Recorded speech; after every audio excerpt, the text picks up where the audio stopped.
Hey guys, Steven Martinez with The American Dream. I just want to say a big thanks to all our supporters and fans. It's because of you guys that we're able to keep growing. Having said that, please don't forget to follow and subscribe. It means a lot to us. That's what helps us keep growing. And also, I hope you guys enjoy the next episode. Hey guys, welcome back to another episode of The American Dream podcast. I'm here with a very special guest, my brother, Bostick, CEO and owner of Abba Claims. How are you, brother? I'm doing good. How are you doing, buddy? I'm doing good. Thank you for coming. I know it's kind of late notice, but I appreciate you driving from Dallas. Oh, we made it. Yeah. I wouldn't miss it. So for people that don't know chess, and you kind of have to sum up, I guess, a little bit of an overview of your life, how would you describe, from how you started to where you are now and exactly what you do?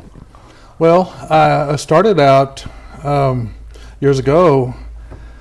I was a railroad engineer. Engineer. I drove trains, and we would be playing golf in my spare time, and for some reason I had a burning desire. I thought I needed to get into sales somehow or another. So believe it or not, I stopped being an engineer and I tried to get into sales, and I got into selling insurance, life insurance and health insurance and that type of stuff.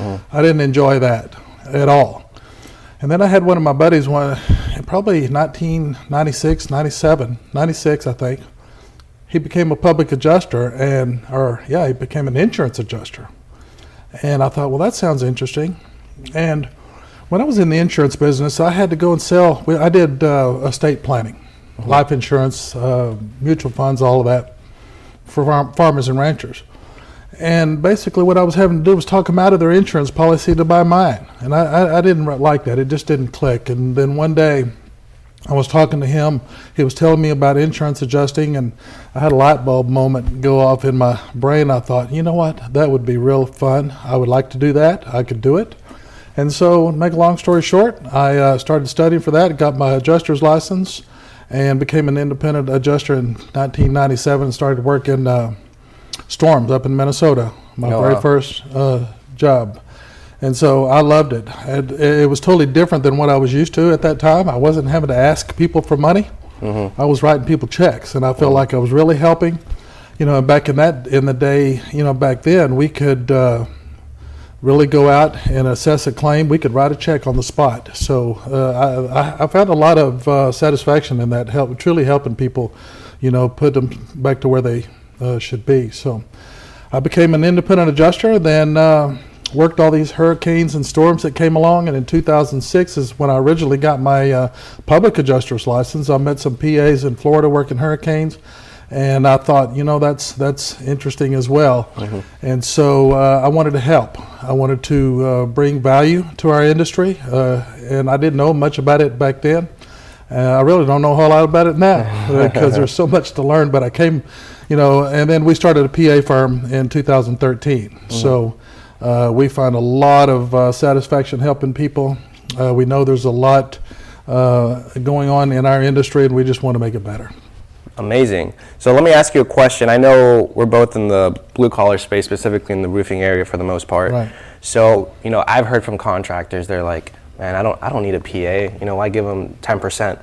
What's the point in that? Right. So I guess what's your rebuttal in terms as to why it's so beneficial for a contractor to work with a public adjuster?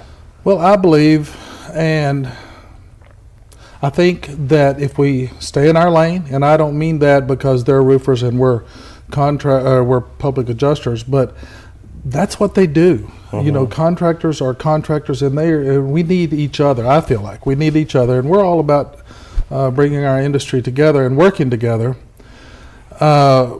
Contractors need a public adjuster because we have the expertise on the policy side. We can talk policy. We can do some things that they can't do. And at the same time, contractors are really good and can do things that we can't do. So we can't do what they do. They can't do what we do. And I tell the contractors that we speak with and work with, they get it when they know that if they keep selling jobs, building jobs, collecting their money, and doing that over and over and over again, instead of having someone be the adjuster in their office and work on supplements and have to deal with the insurance company on a daily basis. We can do that better than they can, and they can be contractors better than we can. So we feel like it's a value that we could add to their business, and they add value to ours. So it's about value. We want to bring value to them, and that's where it's at. And so for someone that, they're brand new to the industry, they're starting on their own roofing company, and they're kind of like, I've heard of this term, a PA, a public adjuster. Right. How would you explain it to them? What exactly is a public adjuster, and what is their role? Well, obviously the insurance companies have their contract or their adjusters to go out and represent them, and a lot of people in our industry say that that's where their loyalty is. Well, it should be, and that's where. But in these adjusters, they especially when they're brand new. Roofing company owners, when they're brand new, you don't know all the intricacies about a claim and what the process takes and really what to do along the way to get a claim paid. So it's invaluable for them to use someone just like we use experts. We use weather experts, we use forensic scientists, we use all of that. We don't know how to do that stuff, so we have to depend on surrounding ourselves with really good people that know what we don't know. And like I said when we were chatting before, at this point in our industry, the way things evolve and the way things change, I don't know if any of us know a whole lot about any of it right now. I mean, because it changes so quick, and we're learning all the time. So in regards to ABBA claims, how did you get started with that? Well, after my experience working hurricanes and in the early 2000s and all of that, we just wanted to help our industry and help learn, because we recognize that even on, people in our industry, we talk to roofers and public adjusters and that type of thing, and we hear the stuff about how carriers do this and carriers don't do this right, and whatever. It's that way on both sides of in our industry. So we want to bring a value and something for the policyholder to have an advocate to where we can help them, get their claims paid. There's a lot of folks still don't even know about a public adjuster and what we can do for them. But we just kind of want to level the playing field, give them an advocate, give them someone, and every claim doesn't need a public adjuster. Some of these claims can be handled, and the insurance companies will pay those properly, but there's a lot, especially the larger loss stuff, that's when you need help, especially as a new contractor. And for ABBA claims itself, where are you guys based out of? Texas, or are you guys nationwide? Well, we're based out of Dallas, Texas. We're in DFW, but we have someone down here in South Texas. We service the whole state. We do appraisal files across the country. So there's two different ways to go about settling a claim, either public adjuster route or the route, and then also you could go down the path of doing appraisal, and it depends on the situation, the policy, and there's a lot of factors nowadays on which way is best to go. But we'll evaluate that and let the people know what we can do to help them. So let me ask you a question. So you operate one of the most successful public adjusting firms. So congratulations, by the way, on that. Thank you. I guess for me, to pick your business brain a little bit, how was the startup on that when you first created your firm and you went from one employee to X? What was the whole process in itself? The challenges, I guess. It by the seat of my pants. That's the truth. Yeah. We started out just like everybody else does. We started out small. We're still small. We've only got we've always had less than 10 people. We're not really interested in building a big corporate conglomerate, but just doing what we do. We started out, and I thought this was going to be, and I had a great experience. One of the very first claims I ever worked, like the second or third claim I ever worked, was for the football coach Barry Switzer, right? It was his son-in-law up in Norman, Oklahoma. I got called to, and they had a beautiful home they were building. It turned out to be a $750,000 water loss because a pipe burst on the weekend and ran all weekend long. So I thought, hey, this is pretty cool. The second claim I ever worked was almost $1 million. So, wow. But we started small and just started helping people and learning as much as we could. And fortunately, we talked about mentors earlier, and before you and I have great mentors along the way that have helped us, and I've been fortunate enough to work with some of the very best engineers and public adjusters and appraisers in the world. Wow. So I feel a lot of gratitude for that. What did these mentors exactly teach you in that area, aside from the PA stuff? Was it more on like self-development? It was, to me, it's more about staying in your lane, protecting yourself. That we've got a, and this doesn't need to sound negative at all, but we've got a very litigious society nowadays. I mean, everybody's looking at ways to sue people, right? I mean, the insurance claims business in the last 10 years has gone nuts.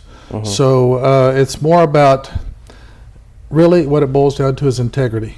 Is keep your integrity, always do the right thing, follow the rules, don't stray, don't do something that's going to get you in trouble. Just always go with your heart, go with your gut. Don't cross that line. And you know, fortunately, we've that's the way we operate, and it pays off. It does. And for you, I guess you as an entrepreneur and a business owner, whenever you were young, what kind of sparked that entrepreneurship inside you? I don't know. My brothers and I have always had it. We're all three entrepreneurs. My middle brother, actually no, the youngest brother. I mean, he's been looking for stuff. You know, always researching being an entrepreneur, and we always turned out to be that. We mowed lawns when we were young. You know. And so I don't know what happened. Our parents weren't entrepreneurs, but for some reason we all turned out to be entrepreneurs and own our own business. And so I think it's all about being your own boss. I mean, just the old cliches: being your own boss, making your own money, chasing that American dream. Hey, you know, and trying to build something that's successful. So for ABBA claims, I know you guys started off small and you guys started to branch out. How important is it for a business owner? Because you mentioned integrity, and I think that's something very valuable for someone to understand, because we're in an industry where integrity, it's hit or miss, right? Well, yeah, it's on the table every day in our industry. So how important is it for integrity, I guess, the way you guys operate, you know, being honest, serving the client, serving the contractor? Do you think that's key for a PA to provide that? Oh, absolutely. You know, and people say, well, where's the line? You know what I'm saying? Where's the line? Where do you cross and where can you not cross?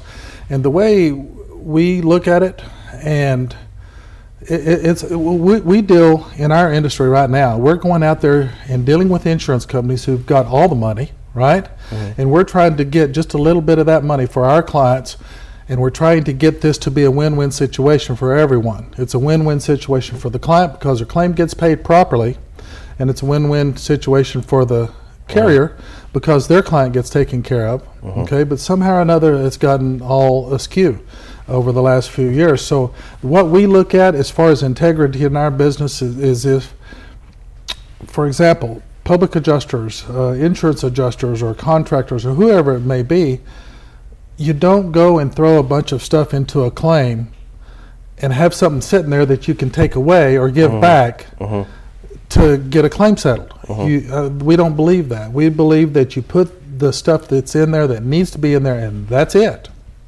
Okay?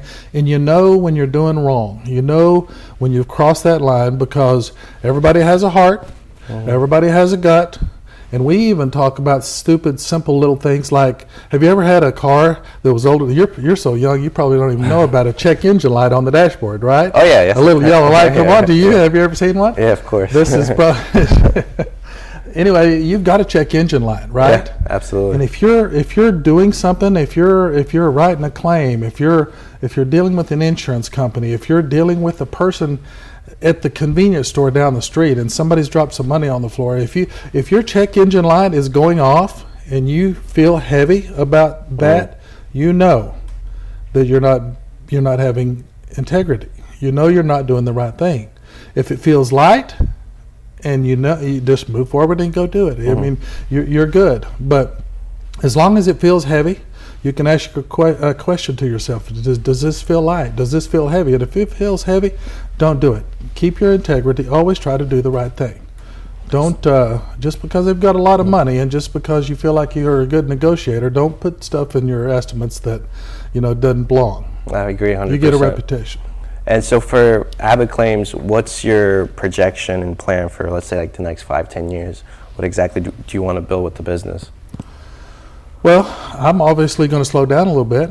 I want to do that. I want to bring in new adjusters that teach, that have the same principles that we do, that want to go help people and bring value to them, bring value to these contractors. We want to bring value to all these contracting companies out there that are working in this insurance claims space, and know that we're somebody that they can trust. So we're going to just continue doing what we're doing, and we have no interest. If it happens, it happens, but we have no interest in trying to become the biggest and all that. We just want to be the best, and we want to be known, and we are known for integrity, and I think our name of our company kind of says that. It does. Yeah. So for, I guess, your first year when you established the business, I've asked a lot of people, there's always a lot of hiccups on the first year. Oh yeah. For you, what was your kind of like, your moment where you're like, man, you know what, this isn't for me, I think I want to give up? Take us through, those moments. Well, it's all been a learning experience, and with dealing with insurance companies, you always got to wonder who's looking at you, who's thinking this and who's thinking that. And I remember, and I don't remember specific incidents, but I remember times back when I was young and we were doing this, and I thought I made a mistake. I thought I made a mistake. I thought I was going to get sued. I thought this or thought that. You know what? None of that stuff I worried about ever came about. And there was moments where I thought, oh, I don't know if I can do this, but you know what? I always relied and went back on my faith. I always went back. I knew the universe had me. I knew God had me. But then also I had mentors that had my best interests that I could always call and ask them, what to do. So if I did get worried about it, I didn't worry about it long. I could always depend and fall back on, like I said, my faith, and then I had people to talk to that I could get help from. How important for you is faith in your life? Oh, I think it's everything. It's everything. There's some people that have or believe in God. There's some people that don't. You can believe in the universe. It doesn't matter. The universe has your back. God's has your back. Both of us, we're infinite beings. When we're born perfect. And then we start screwing it up from that point forward, right? You have a little baby right there. You can see the baby. I mean, they're perfect. Yeah. And then we start projecting all of our thoughts and our beliefs and all that stuff on these babies. And by the time we're 5 or 6, we've got them really, we've got them going down a road. We don't even know where we've got them going. It could be good or it could be bad. Depends on, what they're learning from you. But I think it's everything. It's everything. That's really what I was talking about, that check engine light. That's the universe talking to you. That's God talking to you, telling you, do it or don't do it. You know what I'm saying? So it's everything. It's everything. And then for family, is family important to you as well, or? Yes. Yeah, family is important. We look at that a little bit different. I look at that a little bit different. There's a lot of people that don't like going to Thanksgiving, right? Because it's their family. Some of the people, they don't want to be around them. So, you could be considered, to me, you could be considered part of my family as easy as one of my children. You see what I'm saying? So it doesn't necessarily mean blood, but to me, it does mean who are the people that have my back? Who are the people that truly love me? Who are the people that want to help me? Who are the people that want to receive my help? You know what I'm saying? With no strings attached. There's no strings attached with anybody. How important, you had a good point there, how important is it for you to surround yourself with the right people, just in general? It's everything. We try to surround ourselves with people that, think like we do, that can do the things that I can't do, that I don't want to do at this point in my life. There's a lot of things about this business that I really don't. I've been good at it all along, but at this point, there's things that I'm really better at, and I concentrate on doing those things. The things that I don't like doing anymore, I don't do them. We've got people that would do that, and those people are really good at doing those things, and they're not good at doing what I do. So we want to really pay attention to having people do what they enjoy and when they thrive, and go about it that way. If you don't like what you're doing, it's going to show up pretty quick. You can't fake that very long. Absolutely. I've had conversations with people too where you might be it was actually Brent that told me this. He said, let's say, for example, X person you're the creative person, you're the visionary, right? And then you get people that are the who, not the how. So you just delegate stuff to the experts within their area, like the marketing guy, the sales guy, the operations, the admin. I guess my question to you is, let's say if we go back in time, 5-10 years ago to now, the trajectory of business itself in the industry that you're in, has it changed completely? Yeah. How so? It's changed in the way that there's a lot more to it nowadays. There's been so much, so many people come into our industry. There's so many contractors now in the Dallas-Fort Worth area, in Texas, even across the country. Roofing is a really popular industry. The claims industry is popular because there's good money in this. There's good ways to make a great living, and so it's changed so much that it takes so much more to get a claim paid nowadays. For whatever reason that is, the carriers know that. I mean, science has become so involved in these claims nowadays. 10 years ago, there's no way in the world that an engineer would have ever been sent out from the insurance company on a $30,000 roofing claim, but they do that nowadays. So we just typically have to play the game. We have to get the engineers. We have to do all of that. It's changed 1,000%. So if there's, for someone that's new and young, kind of new into the industry per se, and they heard about being a public adjuster and all the benefits and the money that can come with being involved in that, but they have no idea, what they're kind of getting themselves into, what would you, I guess, in quote by quote, like mentor them and tell them, hey, this is what you should do, this is how the process should work? You said the right thing. They've got to have a mentor.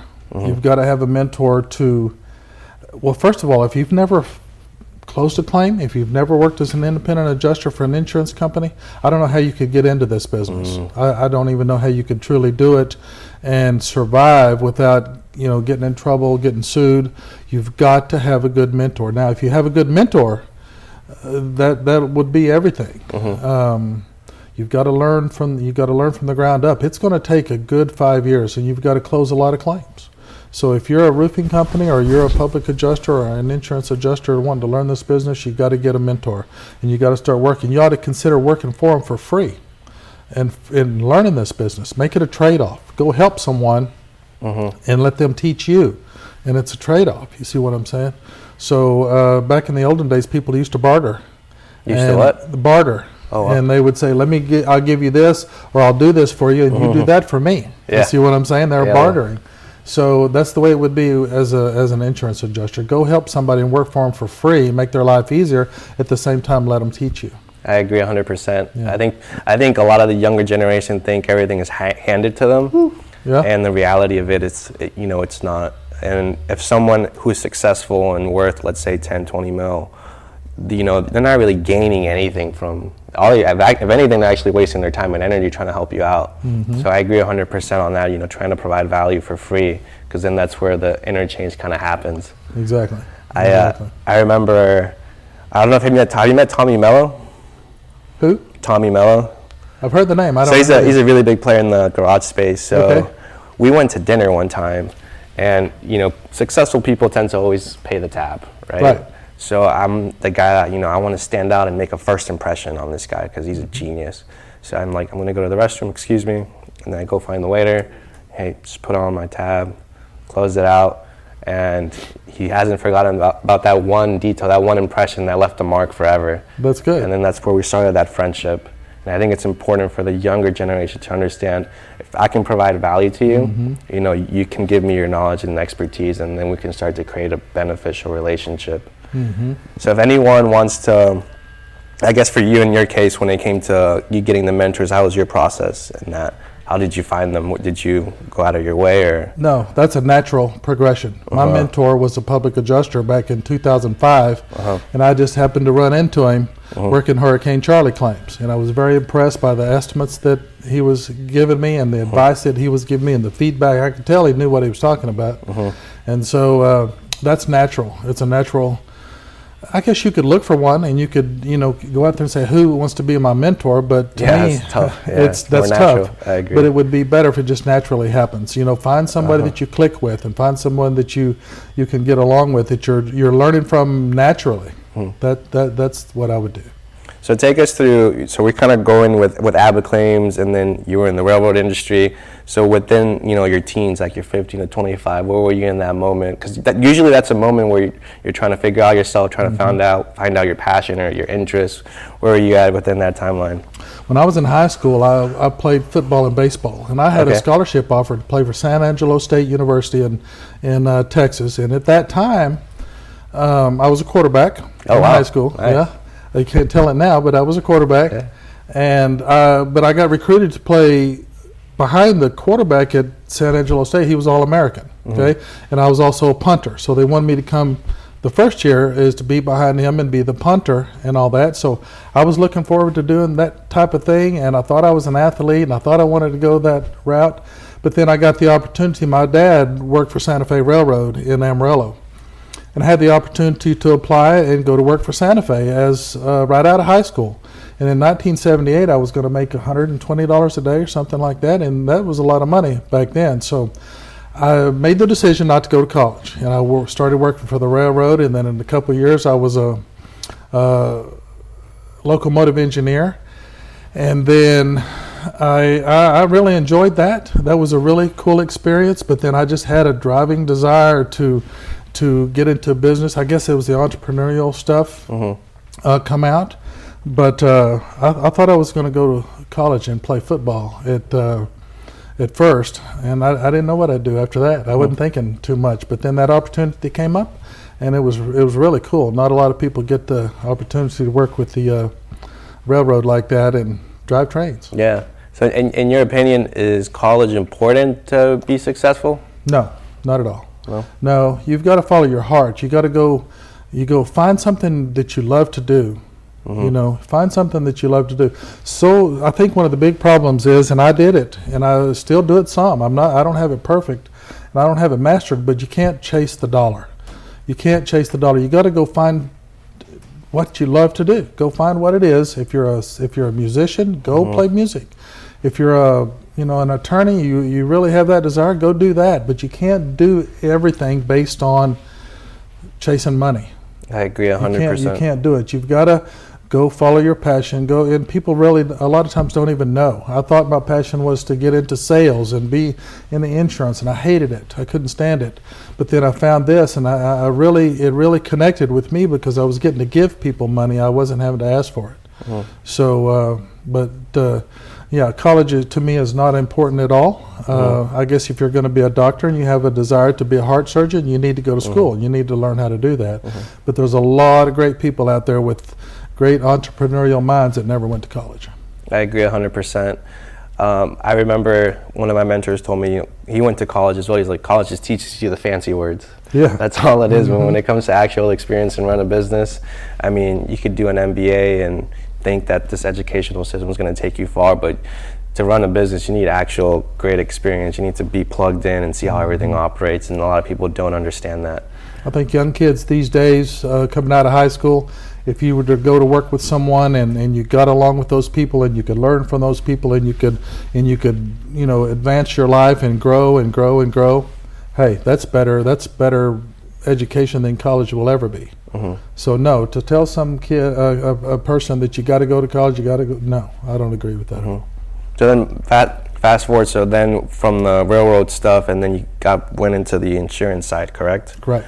And so if anyone, and you mentioned something which was a great point, you can't just go in and get your own PA firm, right? You always say get the experience first to learn the whole process, and then you start going through the certifications and licenses, correct? Correct. So what's that, with the certifications and licenses, what's that exactly? Well, you have to be licensed in our state as a public adjuster or even an independent insurance adjuster. And then the hardest part really is getting your first shot, getting your first deployment. And that's the hardest part about this business. And I was fortunate enough to get a call, and 1997 to go to Minnesota on a big old storm, and fortunately I got to stay there 18 months, which is really rare. There was 2 additional storms that happened while I was there, and so that was a great experience. I learned a lot from the people that were there. That a couple of guys took me under the wings and helped me, and I remember one of the guys kept telling me, "Pay for it, pay for it, pay for it." And once that light bulb went on in my head, hey, I'm going to pay for this. And I knew enough about construction that I could write an estimate, and I just had to learn about the adjusting part. And so I started paying for things, and you couldn't stop me after that. But that's when they let us pay for stuff back then.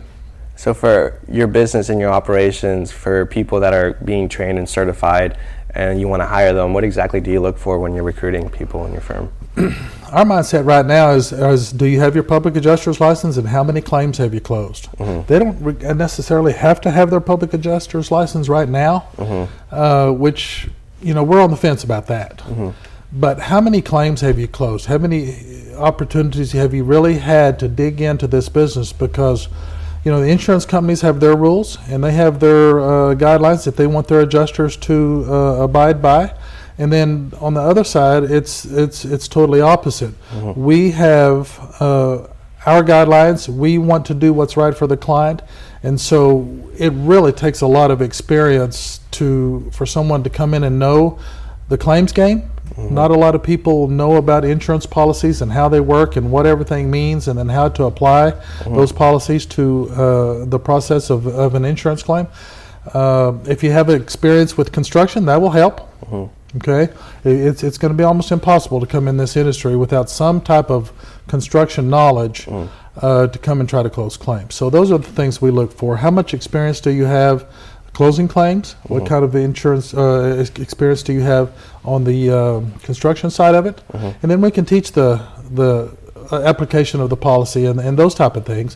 We can teach that. But those are the 2 most important. Do you know anything about construction, and what do you know about closing claims? Yep. So for, I guess, your whole trajectory and experiences with the business itself, what was kind of like your worst nightmare when you dealt with one claim? You're like, man, this is not it. How'd you overcome it? I guess it's probably referring back to what you and I spoke about a minute ago. I don't remember what it was. I think probably 10 years ago. I don't remember exactly what happened, but I didn't do something that I think I should have done. And I thought it was really going to blow up in my face, and I thought it was going to be a big problem. And that was due to my inexperience. It probably wasn't as big a deal as I thought it was. Well, it wasn't, because nothing ever came of it. But I would remember for a few days I was almost sick. I felt bad. I knew I didn't think I did the right thing, and it's not that I was doing something ethically wrong. I just didn't. I don't remember what it was, but I remember feeling really bad and thinking that things were going to go south and we're going to have a problem, but it didn't turn out. You could take that same concept of life too. If you're young and let's say you make a mistake and then you have that inexperience and then you start to worry, I think it's also really important that you mentioned that, sometimes just let it go. Don't worry, let God take care of it. At the end of the day, people know your intentions, and if you come with integrity, you're an honest man, man of God, I think everything else just kind of falls with it. Hey, put it on the altar. Let it go. Just walk away. You've got the ability. We believe, and we think about it, you've got the ability to change your mind. If you're going down a rabbit hole thinking about something, or you've done something, you've got a problem, quit thinking about it. Ask questions. What can you do to, change your thought process and think about something else, but put it on the altar and know that, the universe has your back, God's got your back, and everything's going to work out. 99.9% of the stuff we worry about and we are scared of, it doesn't happen anyway, so. I agree 100%. It's tough, but it's the same time it sounds real simple. But you just got to stay. I think it's a little tricky dilemma too, especially for the younger crowd. Confidence is a lot. It's a thing and a trait that people lack sometimes. Clearly, you're a man of confidence. How did you get that confidence itself? It comes with experience. I used to say a long time ago, fake it till you make it. Well, you can only do that a little bit, especially in our industry. We're dealing with a lot of money. We're dealing with insurance companies. We're dealing with attorneys. We're dealing with people's livelihoods. There's a lot of emotion involved in these claims. So, you just got to do the right thing. You got to keep your check engine light off. So when you were starting your business, was there a balance in your life with, life, family, business, or were you just kind of all in? When we started back then, no, there was no balance at all. And now there is. Yeah. Because we talk about we take time to recharge our batteries. We start most every day, kind of getting quiet, trying to get in that still water, that place of still water, where everything's okay, all is well, nothing's wrong, and ask, what do we need to do today? What does our business need from us today? And the thing about it is, we talked about the check engine light. If your check engine light's going, you're thinking, oh, I got to do this, I got to market, I got to do whatever. That's force, right? You don't want to do action because you think you're going to miss out. You want to do action from being inspired. You want to be inspired to do something, then go do whatever it is you need to do. Maybe you need to go play golf today. Maybe you don't need to go do A, B, and C. Maybe you need to take some time. Maybe you need to go be with your kids. Maybe you need to go be with your wife, take her to dinner or whatever, but only do action if you're inspired. Don't always be a do-do head and doing, and because here's what happens if you think that nothing's going to work out if you constantly are having to do things. Well, then if you're not doing anything, well, then it's all going to fall apart, right? So only do things if you're inspired, and God's got your back. It's all going to work out. Absolutely. No, I love that saying. Where did you, I guess, get that concept of understanding balance for was it like something that happened in life where you were like, man, I need to like press on the brake and focus more on family and faith, or? Well, it was more about us personally. I mean, my wife, she does the same thing we do. Autumn is an adjuster, and we met back here in Houston, actually, in 2000, way back when hurricane or tropical storm Allison hit. And she's a great adjuster, and she would work. I mean, if you want anybody on your side, toe to toe, she's the one you want with us. And so we abused ourselves. We worked, but then at some point, you start realizing, hey, we got to do something different. We got to start getting some balance in our lives. We've got to take some time to recharge our batteries. We've got to do something fun. We've got to take care of ourselves. And she really was the instigator of all that. And she still has to stay on me, and help keep everything balanced to where, hey, no, we're not going to do that. We're not, and that goes all the way into whether we're going to take a specific client or not. You know what I'm saying? We're going to make sure that everything for us, hopefully, on a daily basis is easy, and that we have a good time doing it. How important do you think it is just in life and business to have a significant partner in your life? Would you say your wife helped you a lot within your trajectory? Or? Oh, yeah. It's, I guess everybody's different. I'm the type of person that I like being around people. I love having a wife. I think it's great for a lot of people. It's great for me. I don't know about everybody else, but it's great because she's smart. It's great to be able to ask her opinion, bounce things off of her. She'll give me her opinion, and it's invaluable to me. It's invaluable. I wouldn't do it any other way. Awesome, I love that. Yeah. So for anyone, or like I guess a message that you would like for someone to know about your like kind of final statements or anything that you really want to project to the audience, is there anything you would like to tell them? Yeah, try to not have a point of view about anything. Open-minded. Be open-minded. Be open-minded about everything. Be that person that's a true leader. In my mind, that's a true leader. You have no opinions about anything, and you're totally open-minded to everything. So, you can ask questions to yourself. When something bad happens, you can say, hey, how does it happen? How does it get any better than this? Ask your questions. What are the possibilities? How could this turn out different? But be the person that has faith and that knows everything is going to be okay. If you go down a rabbit hole and your mind gets bad and you start thinking these thoughts, just know you can change your mind. You've got the opportunity to change your mind and think about something else. Every 10 seconds, think about something different. Think about something good. I've heard a saying before, words turn into things, so choose the good ones. And so just be that person that's totally open-minded and totally willing to look at any point of view. I agree. The power of the mind is something that a lot of people don't really take into account. You know, you get fed all this garbage on social media. I have like a whole marketing team, so I don't really post that much on social media actually. And you know, you'd be surprised how much you start to get glued, and then the algorithm just starts giving you all this crazy garbage in your mind. And the power of the mind is so important, and people wonder why they're, you know, not being so productive and really taking themselves to that next level where they want to be at. So I agree 100% with what you just said in terms of, you know, being positive, keep your mind moving. If there's something instilled in your head where it's negative, you know, just push it back and just keep moving forward. Yeah, there's things that you can do, and questions you can ask yourself. My wife says something like, when you go down a rabbit hole, when your mind is thinking this or thinking that, and you don't, it's hard to get, you know, off of that train. But there's something you can ask yourself. You say, everything is the opposite as it appears to be. And then you also say, nothing is the opposite as it appears to be. I like that. And it kind of scrambles your mind. It's, I think she calls it the crazy phrase. Yeah, no, that makes you think. Everything's opposite as it appears to be, and nothing's opposite as it appears to be. So that kind of can get you on track and think, you know what, I'm probably making this a lot worse than it really is, and do something different. Absolutely, brother. Chess, I really appreciate it. Yes, sir. Thank you. Thank you guys for tuning in. I'll see you guys on the next episode.